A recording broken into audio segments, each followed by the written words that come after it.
Fantastic Four First Steps.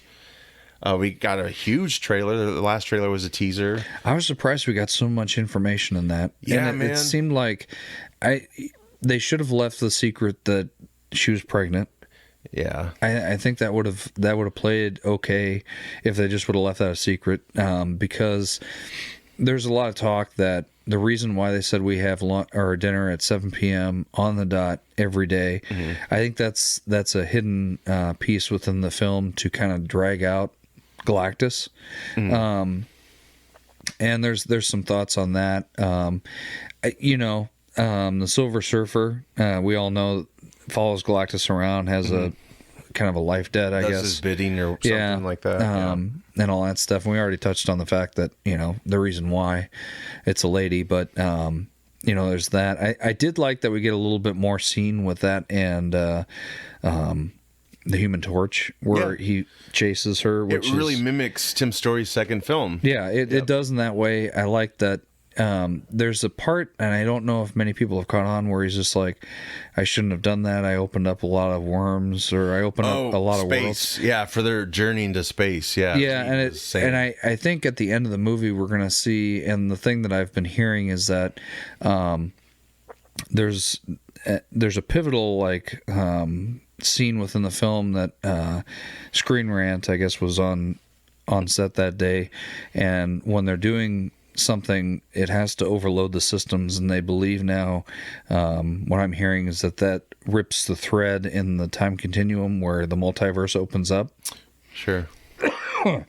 And then that allows the Fantastic Four to now enter into the 616 by accidentally overloading the systems, and that's the reason why that happens. But then, at the end, when they see that giant electrical cloud coming towards them, they're checking their watches, and I think that's because they said at 7 p.m. every day we have, dinner and all that stuff. So I think there's some thought process into all that, but it's going to be definitely interesting. Yeah, I'm looking forward to the movie. It definitely. Me too. Yeah. The soundtrack is what gets me every single time. Is just how fun it is. Well, and you brought up an interesting point before we recorded, saying this might be truly the first Disney Marvel. Yeah, if you were to say what's a Disney Marvel movie, that soundtrack is it. Mm-hmm. It has fun. It has that future world Disney type of vibe, like the Incredibles. Yeah, and I know that he did the theme to Incredibles. Okay. Yeah. So that's why it has that kind of fun. But it harkens back to all the good things that Phase 1 had, and then it's bringing it into. It's got an Iron Man vibe. It's really they're really trying to craft something. Yeah, not so manufactured, cookie cutter, copy and paste. It's got its own. It's got its own identity, which is going to be interesting, because if they do if they do bring them into this new, well, they are. We saw the lines. Yep. We saw the lines of. Yep. So I'm interested to see how. What is? It's not. Doctor Doom is not going to be in this Fantastic Supposedly, Four. Yep. But he'll be in Doomsday because it's named after him. So better show up. I'm interested though to see how they do Doomsday and all that. Yeah. Oh yeah.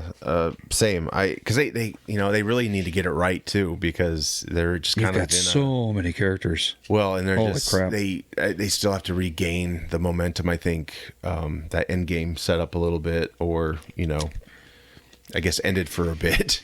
Yeah. Hence Endgame, but yeah, hopefully this is a nice return. You got the Russos back. Which gives me hope, because I think the Russos understand how to do it. Yeah, how to have that many big names in a movie. Well, gosh, you had Winter Soldier, Civil War, and the 2 Avenger films they did. Didn't Civil War feel like Avengers 2.0? It did. Or like 2.1. It wasn't as like much that. Captain America. No, it definitely wasn't. But you did have him with Bucky. It was a stretch. It was a stretch. I don't know if it should have been called Captain America. It should have just been called Civil War. But historians probably would have showed up to that movie being disappointed. Yeah.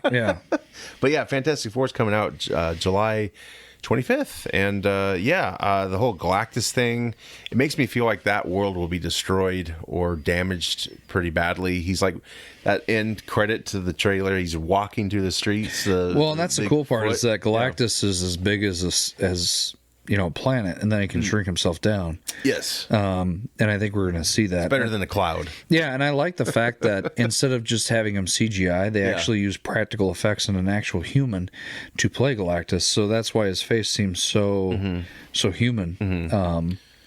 And do the voiceover, which is what they should.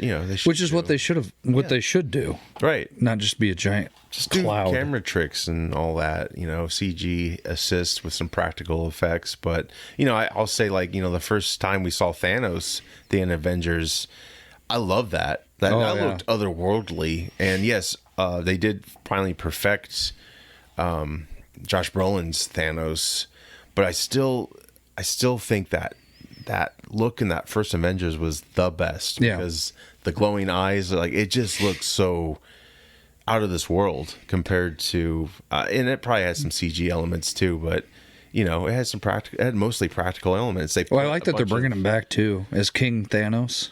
Are they? Yeah, really? That's what I heard. Yeah, King Thanos will be in there. Interesting. Yeah, I don't know. I know there's that clip going around. It's fake, but it showcases what happened in the comics between Thanos and Doom.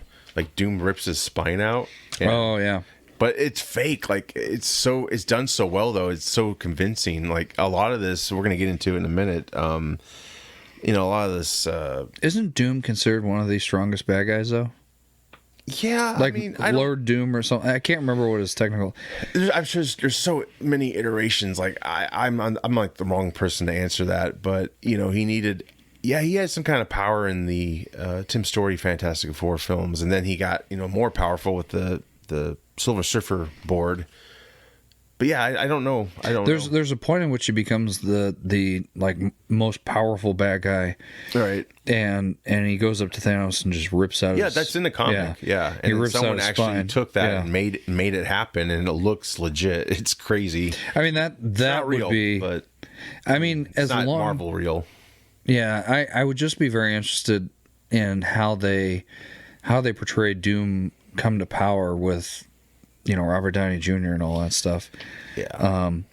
I've seen the test screenings that may have been leaked or maybe not. I don't know if they're any true. Yeah. But he's kind of got that Magneto haircut, Yeah. And the beard, the silver beard, right?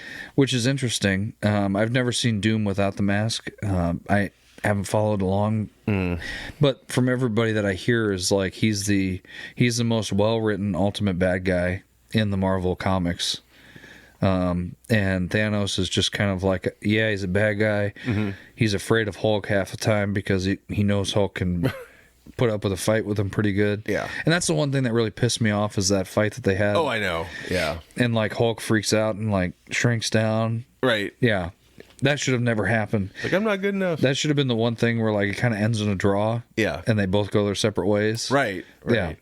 Maybe an explosion happens or something and he gets sent back to Earth.